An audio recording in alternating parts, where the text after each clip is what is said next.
Ah, merci, merci. Bon. Jeff Hamilton, mesdames et messieurs.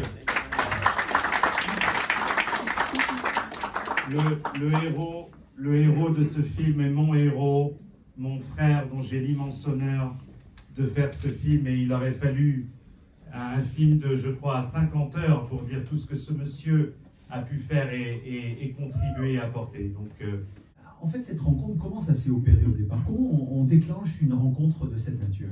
Et je te remercie de me poser la question parce que ça me permet de rendre hommage à deux personnes dans la salle. C'est alors Mani Nordine qui est juste là, qui est un ami, un grand agent, un grand monsieur que j'aime énormément et qui me présente un jour un type extraordinaire qui j'ai dédié, on a dédié le film, Jeff et moi, qui s'appelle Yoam Ben-Guigui Barouk, dont d'ailleurs sa maman est là, on peut applaudir très fort. Le courage de venir me soutenir aussi, merci beaucoup. Et donc je deviens ami avec Yoam, je le suis sur Instagram, et moi j'étais fan de Jeff, surtout quand j'ai su qu'il était marocain. Je lui ai même envoyé un message, je lui ai dit « J'aimerais beaucoup être votre ami ». Il m'a pas répondu, mais il est bombardé de messages tous les jours. Et donc, je vois un jour dans... Alors, Yoam avait la marque Lords and Fools. Vous connaissez les costumes. D'ailleurs, on voit Jeff porter ce beau costume absolument exceptionnel. Et un jour, je vois Yoam qui fait une story de Jeff qui rentre dans sa boutique. Je dis, mais c'est pas possible, tu connais Jeff Hamilton, je t'en supplie, présente-moi, dis-lui que je veux faire un film sur lui. Hein? Alors, il en parle à Jeff, et Jeff, avec sa générosité, lui dit, je serais ravi de rencontrer ton ami, mais je peux pas faire un film, parce que j'ai signé... Il va vous en parler avec Mark Wahlberg. Vous connaissez Mark Wahlberg? Un petit producteur. C'est le plus grand acteur, le plus grand producteur, avec Michael Jordan, enfin voilà, tous les plus grands. Mais je suis OK de le voir pour aller dîner. Donc il me propose, on va dîner à l'Avenue. Vous connaissez l'Avenue? Voilà. Donc on va dîner, Jeff, moi, Yoam et son fils. Je les invite dîner. Il n'y a pas que 600 €, c'est pas grave. Et donc, on va dîner, et puis il me dit, bon, on reste en contact, etc. Et puis on est devenus amis. Et puis, je n'oublierai jamais ce jour, on est en janvier 2024. Je dépose Jeff un jour à son hôtel. Il me dit, écoute, peut-être, si tu arrives, à l'époque, je commençais à avoir déjà des films qui sortaient, et il me dit, si tu trouves un angle précis sur le film, peut-être que ça peut sortir du film, entre guillemets, officiel de sa vie. Vous voyez, un film sur un angle précis. Et moi, tout de suite, et on le dit pratiquement en même temps, c'était le retour au Maroc. Il n'était pas revenu au Maroc depuis 30-40 ans. C'était de filmer ça. Je dis Back to the Roots, etc.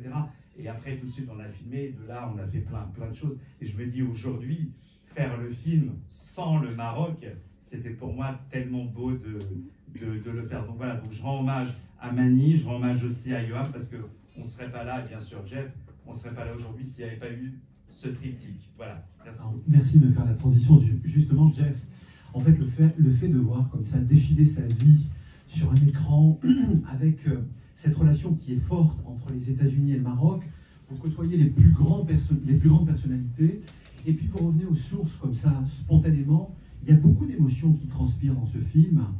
Parlez-nous un petit peu de cette expérience. J'ai quitté le Maroc quand j'avais 10 ans. J'ai bougé à Paris. Donc Paris, c'est important pour moi. Mon éducation, toute mon éducation a été faite en France, donc c'est très important. Donc pour moi, le retour au Maroc, ça a vraiment ouvert beaucoup d'émotions que je ne savais pas que j'avais à l'intérieur de moi. Donc à travers David, I was able to reach in deep into my soul and feel how deeply I was connected to my roots, à mes racines, la connexion que j'ai à travers mon âme et le Maroc. J'ai jamais réalisé que j'étais tellement influencé dans toute ma carrière par les valeurs qui ont été implantées par mes parents, par ma famille, par la culture marocaine. Vos racines, finalement. Vous avez une infinie reconnaissance pour vos racines. On en profite tous à travers ce témoignage. Parlez-nous vraiment de ce qui compte le plus, ce qui est le plus fort en vous. Parce que vous côtoyez finalement les plus grandes personnalités du monde du showbiz, etc. Mais on a la sensation que le fond, votre racine, elle est ailleurs. Et ça, j'aimerais bien avoir votre témoignage par rapport à ça. À mon âge, après tout ce que j'ai fait, le travail que j'ai eu, les hauts, les bas, comme David a dit, the success and the failures, it's very important for me to be as authentic as I can be. C'est important d'être authentique et être le vrai moi que je suis. Je veux pas avoir de squelette dans mon placard. The skull is in my closet. I don't live for an agenda. I don't have an agenda. I'm not driven by money. I'm not driven by fame. I'm not driven. I just really want to be the best person I can be. I think the best version of myself. Through my craft and through the gift that God gave me of being able to create, I'm able to be a translator, un traducteur de ma culture. And that's all I am. I'm just basically a translator of the culture and being able to, à travers mes dessins et my work, to be able to express mes émotions, my emotions, through my craft.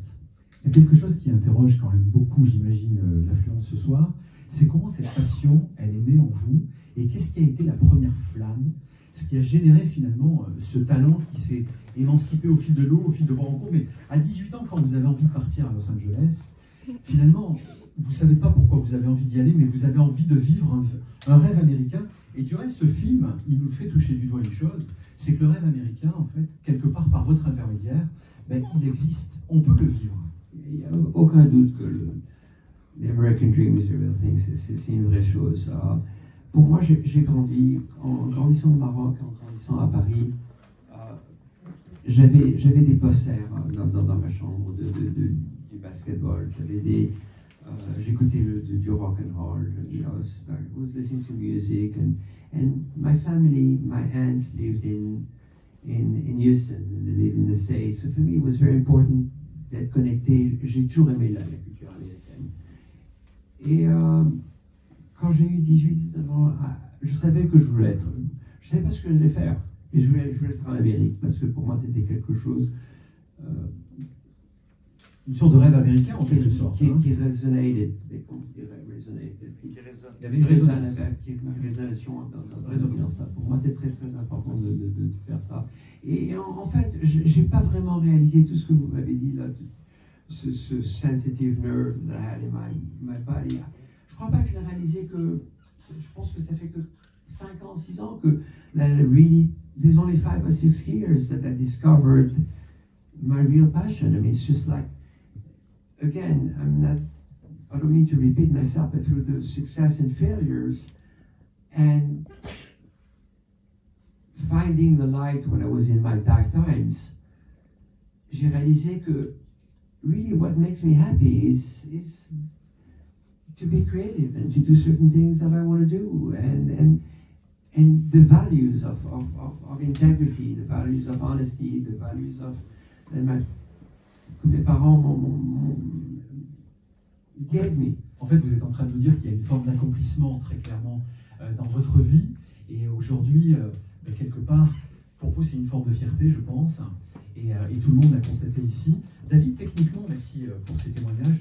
David, techniquement, en fait, ce film, on est un peu à la contrée du chemin entre un documentaire et une fiction, c'est ce qu'on appelle un docu-fiction. J'aimerais bien que vous nous expliquiez un petit peu, il y a certaines scènes, en fait, très tournées, et en même temps, il y a des morceaux qui datent de votre époque, lorsque vous étiez plus jeune.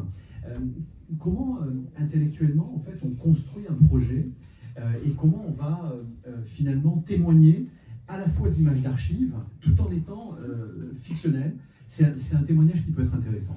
Absolument, merci David.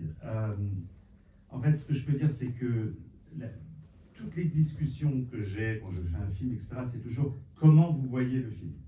Comment est-ce que vous imaginez le film? Si vous vous dites, voilà, je vais faire comme ça, je vais faire comme ça, je vais faire comme ça, le film, il va ressembler à ce que vous avez déjà fait, mais aussi à quelque chose qui existe déjà, parce que vous pouvez le décrire. Moi, ce film, je ne peux pas le décrire tant que je ne l'ai pas fait. Et en fait, dans ce film, j'ai toujours rêvé de faire un film qui rendait hommage à cette singularité du Maroc. Vous voyez, on appelle ça des fois familièrement le watanisme. Vous voyez, cette patrie qui avait de cette histoire qui est peu connue, hein, finalement, malheureusement, de Sa Majesté Mohamed V, l'Hermo, qui a protégé les Juifs durant la Deuxième Guerre mondiale, qui a protégé tout, alors que quand on voit d'autres pays en Europe n'ont pas fait ça. C'est pour ça qu'il y a aussi cet attachement que Jeff a aussi avec ce Maroc, parce que le Maroc n'a jamais effacé toute cette histoire. Donc, en fait, dans ce film, il y a presque 3 films. Il y a l'histoire de Jeff qui se raconte, il y a son retour au Maroc, et puis j'aime des accents particuliers, ce que j'appelle les branches des arbres, c'est-à-dire de parler de l'évolution de la mode. Vous allez aujourd'hui, par exemple, aujourd'hui vous avez Pharrell Williams, que d'ailleurs tu connais très bien, c'est Louis Vuitton aujourd'hui. Le directeur artistique de chez Louis Vuitton. Pharrell, c'est Louis Vuitton, ça. Oui, vous avez quelqu'un comme Pharrell, qui est du hip-hop, la culture urbaine, etc., qui d'une grande marque de couture. Donc moi, ce qui me plaisait, c'est ça, c'est métissage culturel, en voilà. fait. Et ce qui m'intéresse, c'est que je dis toujours aux gens, si vous voulez pas que le public s'ennuie, il faut le faire travailler pendant le film. Donc je pose des questions, etc., pour le faire travailler. Je retire tous les moments morts pour vraiment garder, vraiment à chaque fois de l'action et resserrer au maximum le film. Et puis montrer cette fresque extraordinaire qu'est le Maroc. Voilà. Jeff, j'ai une question plus d'ordre philosophique. Ce film, pour vous, en fait, qu'est-ce qu'il dit de vous, concrètement, en fait? Qu'est-ce qu'il raconte de votre vie? Et qu'est-ce que vous avez envie qu'on retienne de vous? Pour moi, c'est important de savoir que mes enfants, mes petits-enfants, quand je ne suis plus là, comme je l'ai dit vers la fin du film, j'espère que je vais tenir un peu plus longtemps, mais si je ne suis pas là, c'est important de savoir que j'ai planté toutes ces racines.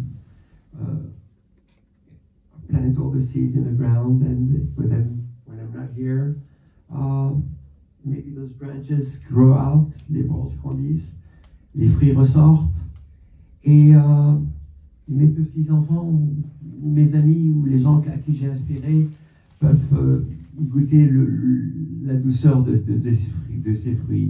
C'est ma définition that's my definition of a legacy. La bénédiction que j'ai, the blessing that I have is that I wake up in the morning and I'm going to work and I'm happy, whether it's money or no money, whether it's, thank God I'm blessed, to get the rewards of my work. And when people stop me in the street, comme on l'a dit dans le film, quand des gens s'arrêtent dans ma rue, ils veulent prendre une photo avec moi, they think I'm making them happy. They don't really understand that I am happy because je suis content quand les gens ils prennent des photos avec moi, parce que it's a validation, c'est une validation of the love and the passion that I have for what I do. En même temps, je peux comprendre cette forme d'humilité que vous incarnez désormais, mais quelque part, votre parcours vous accompagne et vous avez côtoyé des sommités dans le monde du spectacle et du sport, et donc forcément, cette reconnaissance aujourd'hui, entre guillemets, elle est acquise. Et donc, vous avez peut-être envie de retourner un petit peu à vos racines, justement, parce que, j'ai envie de vous dire, vous avez fait le job, quoi. On a l'impression que aujourd'hui, les gens, en fait, vous reconnaissent et vous considèrent pour le travail que vous avez fait. Je vous propose qu'on échange un petit peu avec le public. S'il y a des personnes dans la salle qui ont des questions ou veulent témoigner, peut-être pour dire des choses un petit peu personnelles, ou voilà. If there's anyone in English also who wants to... We can translate. Moi, je comprends pas. Levez-vous peut-être. Levez-vous. Je ne comprends pas. Vous parlez de votre attachement au Maroc, ce que je comprends tout à fait, mais pourquoi vous avez mis 30 ans à y retourner? J'imagine que vous avez fait le tour du monde dans tous les sens des dizaines de fois. Le Maroc est pas si loin. Donc, pourquoi avez-vous tardé tant à y retourner? Il y avait des réductions sur les billets. Si vous avez bien vu le film, je parle de mes succès, de mes failures, comme de mes échecs. Sans aller dans trop de détails, j'ai été very successful des années 80 quand j'avais dans mes 24 ans, 25 ans. Et jusqu'à 2002, où j'ai eu des hauts et des bas. J'ai fait des guerres avec, dans le système américain, des bagarres, de legal battles, parce que tout le monde voulait a piece of me. You know. Mon divorce a duré 17 ans, 19 ans. Ça m'a coûté des millions de dollars. Donc, malgré que j'étais successful, en 2002, j'ai vendu l'affaire. Et j'ai eu des problèmes personnels avec mes enfants, des problèmes personnels avec ma famille, où l'argent est devenu plus important que l'amour de ses enfants et les amours de leur père. Donc j'ai vraiment souffert pendant de 2005 à 2019, même 2019, où là c'était le crescendo of the darkness of my life. And so I was not about traveling between 2002 et 2019. So I was not. La dernière fois que j'avais été, je pense que c'était en 93. Et après ça, j'ai eu tellement de hauts et de bas que it was not my priority as much que mon amour pour le pays et mon amour. Même en France, je ne venais pas souvent. C'est pas. Qu'est-ce qui peut motiver aujourd'hui un jeune pour aller, par exemple, réussir aux États-Unis, puisque c'est son histoire? Voilà. Pour te répondre, Nicolas, pour moi, c'est un des choses les plus importantes. One of the most important things for me that I care about is to inspire people and be a role model to them. Et être un modèle pour eux. En fait, Harvard Business School just is writing a case study about me. Je suis un speaker à Harvard. En parlant de mes parcours, de parler de tout ce que je fais, de mes hauts, de mes bas, de mes échecs, de mes réussites. Mais aussi, si une école dans the hood in Los Angeles calls me and asks me to go and speak, I gladly do it. Like I said, I'm not doing it for the money. So for me, if I'm able to share my experiences and save some time to people to learn how not to make the mistakes that I made through because I paid the price of all the mistakes that I made, and inspire the people, this is the biggest reward that I can get. C'est la plus grande récompense, c'est de pouvoir inspirer les jeunes. Comme je l'ai dit tout à l'heure, que quand je vois un gamin de 18 ans qui s'arrête dans la rue, moi j'ai arrêté de travailler en 2004. 2004 jusqu'à 2019, je n'ai pas travaillé. Donc, le fait que je n'ai pas travaillé, j'ai essayé quelques trucs, mais à ce moment-là, ça ne marchait pas pour moi. J'arrivais pas à m'en sortir. Comme je l'ai dit dans le film, j'ai perdu ma groove. I was out of sync. I didn't love myself. I didn't like myself. Et j'ai redécouvert ma passion, que vraiment, I love to give. I love to be the best version of myself. And I was blessed to be able to create certain things that resonate with the people. Et j'ai réalisé ça surtout. En fait, through Instagram, I realized that was a validation of my work. Aujourd'hui, j'ai 7,3 millions de followers dans Instagram. Je me demande qui c'est ces gens-là. And it's people telling me, you know what, whatever you do resonates with us. So I'm able to spread a message through my designs and make people happy by doing it. Whether they buy the jackets, whether they don't buy the jacket, whether they look at it, whether they follow my story. It's an inspiration for me. And that by me being inspired, I'm able to inspire other people.